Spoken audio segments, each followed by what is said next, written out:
Emmanuel Macron a visiblement appris de ses erreurs du passé. Si les Bleus sont champions du monde à l'issue de la Coupe du Monde 2022, le président de la République a promis qu'il ne reproduirait pas une grosse erreur du passé selon les informations du Parisien dévoilées ce dimanche 11 décembre 2022. L'étau se resserre autour de l'équipe de France de football. Encore une fois, les joueurs de Didier Deschamps montrent leur talent au monde entier avec une attaque plus que redoutable composée du quatuor Giroud, Dembélé, Mbappé, Griezmann. Et il semblerait que rien ne puisse les arrêter. En effet, les Anglais n'ont pas réussi à battre l'équipe tant redoutée. Après un match assez difficile, à cause notamment des nombreuses fautes qui auraient pu leur coûter cher, les champions du monde en titre ont réussi à se qualifier pour les demi-finales avec un score de 2-1. Les Bleus vont-ils réaliser l'exploit d'être sacrés champions du monde 2 fois de suite? Si est-il en tout cas ce que tous les Français espèrent.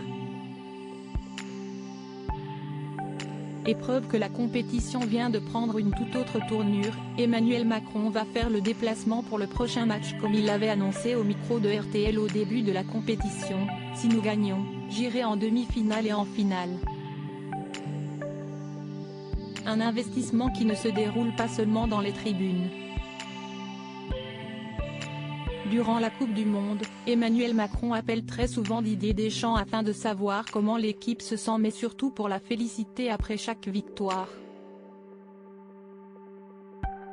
La leçon a été retenue. Fan de football depuis toujours, Emmanuel Macron a toujours été le supporter numéro 1 de l'équipe de France comme il s'est souvent autoproclamé.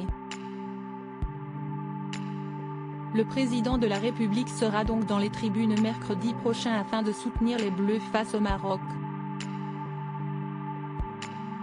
Un déplacement casse-tête notamment au niveau de l'empreinte carbone qui risque de faire grincer quelques dents.